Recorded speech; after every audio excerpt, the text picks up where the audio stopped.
여러분, 지방 아파트를 사면 세금이 절반이나 깎아준다는 사실 알고 계셨나요? 양도세, 종부세, 취득세 한 번에 줄여주는 혜택이 올해부터 더 커졌습니다. 게다가 정부가 LH를 통해 지방 미분양 아파트를 직접 사들이기로 했습니다. 그동안 세컨드 홈이라는 말은 들어봤지만 어떤 지역이 해당되는지 정확히 아는 분은 많지 않죠. 또 미분양을 LH가 사주면 집값이 어떻게 변할지 지금이 매수 타이밍인지 감이 잘 안 올 겁니다. 그래서 오늘은 두 가지 핵심 대책을 묶어서 정리해드리겠습니다. 첫째, 지방 아파트 세금 절반 깎아주는 세컨드 홈 지원 확대 방안. 둘째, LH가 직접 사들이는 지방 미분양 매입 확대 정책. 그리고 이게 진짜 기회인지 아니면 기다려야 하는지 조건별 판단 기준까지 알려드리겠습니다. 여기서 잠깐 생각해보세요. 세금을 줄여주고 미분양을 직접 매입해주면 집값 하락 속도가 느려질 가능성이 높습니다. 그렇다면 집값이 더 떨어지길 기다리는 분들에겐 이게 반가운 소식일까요?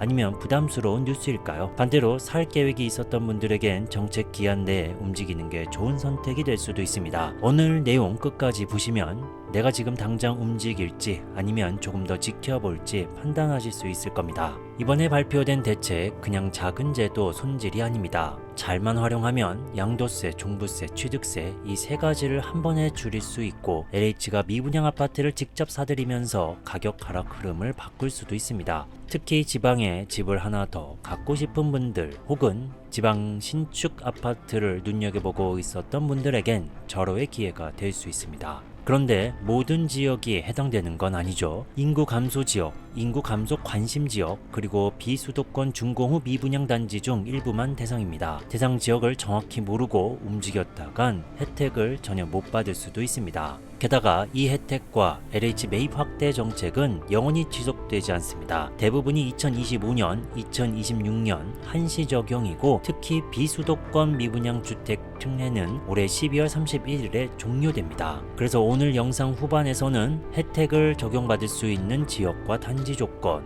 LH 매입이 집값에 미치는 영향, 그리고 내 상황에서 지금이 기회인지 아니면 기다려야 하는지 이 세 가지를 아주 구체적으로 알려드리겠습니다. 첫째, 세컨드홈 세제 지원 대상 확대. 기존에는 인구 감소 지역만 가능했습니다.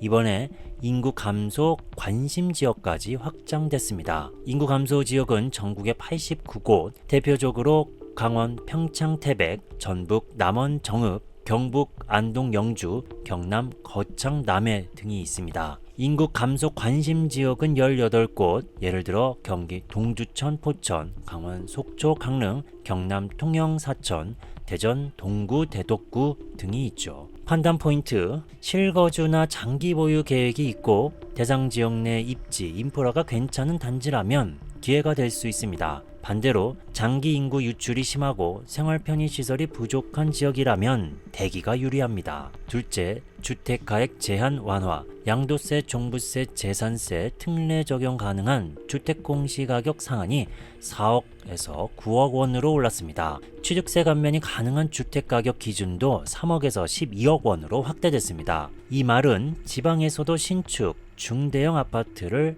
세금 혜택 받고 살 수 있게 됐다는 뜻입니다. 판단 포인트, 내가 보려는 주택 가격이 기존 기준을 넘어 혜택을 못 받았는데 이번 완화로 대상이 된다면 정책 기한 내 매수 고려, 이미 가격이 고점이거나 향후 하락 가능성이 큰 지역이라면 대기 후 진입. 셋째, LH 지방 미분양 매입 확대. LH가 사들이는 지방 준공 후 미분양 아파트 물량이 0.3만호에서 0.8만호로 늘었습니다. 매입 상한가도 감정가 83%에서 90%로 상향됐습니다. 예를 들어 감정가가 3억 원이면 예전엔 2억 4,900만 원까지였지만 이제는 2억 7천만 원까지 매입 가능하다는 뜻입니다. 판단 포인트, LH 매입 대상 단지에 해당되고 이미 분양가 대비 가격이 충분히 내려왔으면 입지, 수요가 안정적이면 기회, LH 매입이 가격 하락을 막아줄 수 있지만 공급이 여전히 많은 지역이거나 수요가 취약하면 대기. 넷째, 세금 부담 완화,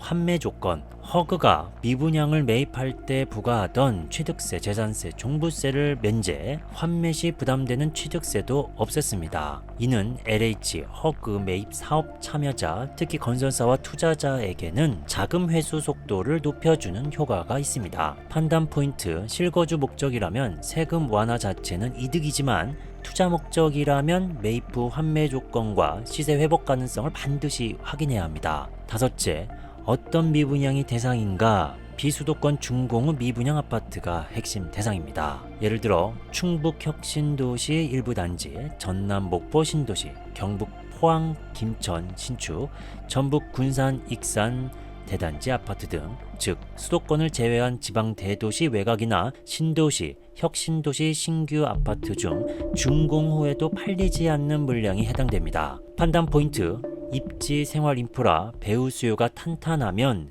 LH 매입이 가격 방어 역할을 해줄 수 있습니다. 기회, 장기 미분양 누적 지역, 인구 유출 심한 곳은 LH 매입 후에도 시세 회복이 더딜 수 있습니다. 대기를 해야겠죠. 여섯째, 집값 흐름에 미치는 영향. LH 매입이 미분양 증가 속도를 늦추고 일부 지역에서는 가격 하락을 막는 역할을 합니다. 그래서 시각이 엇갈립니다. 매수 계획이 있는 사람, 가격 안정 기대 긍정적이며 집값 하락을 기다리는 사람, 하락폭 제한이 되고 부정적으로 느껴집니다. 결국 이번 대책이 나에게 기회인지 대기 신호인지는 내가 보고 있는 단지가 정책 대상인지 그리고 시장 흐름이 어떤지 두 가지를 먼저 체크해야 합니다. 하지만 이번 혜택과 LH 매입 확대가 영원히 지속되는 건 아닙니다. 대부분이 2025년에서 2026년 한시 적용이고 특히 비수도권 준공 후 미분양 주택 특례는 올해 12월 31일에 종료됩니다. 조건에 맞더라도 기한이 지나면 혜택은 사라집니다. 게다가 LH가 미분양을 매입한다고 해도 대상 단지와 지역이 제한적이기 때문에 모든 미분양이 가격 방어를 받는 것도 아닙니다. 만약 내가 보고 있는 단지 인구 감소 지역 또는 인구 감소 관심 지역에 속하고 비수도권 준공 후 미분양 단지이며 입지, 수요, 가격 조건이 맞는다면 정책 기한 안에 움직이는 게 유리합니다. 하지만 이 조건에 해당하지 않거나 시장 상황이 아직 불안정하다면 조금 더 기다리면서 흐름을 보는 게 좋습니다. 결국 지금은 모두에게 기회가 아니라 맞는 사람에게만 기회가 되는 시기입니다. 오늘은 지방 아파트 세금 절반 감면과 LH의 지방 미분양 매입 확대 정책을 한 번에 정리해드렸습니다. 이제 중요한 건 내가 해당 조건에 맞는지를 먼저 확인하는 겁니다. 해당된다면 정책이 끝나기 전에 실행 계획을 세우고 대상 단지와 지역을 세밀하게 분석해야 합니다. 해당되지 않는다면 이번 대책이 시장에 어떤 영향을 미치는지 지켜보는 것도 하나의 전략입니다. 그리고 앞으로도 부동산 시장 흐름과 정책 변화에 따른 대응 전략을 계속 전달드릴 예정이니 구독과 알림 설정해 두시면 놓치지 않고 확인하실 수 있습니다. 감사합니다.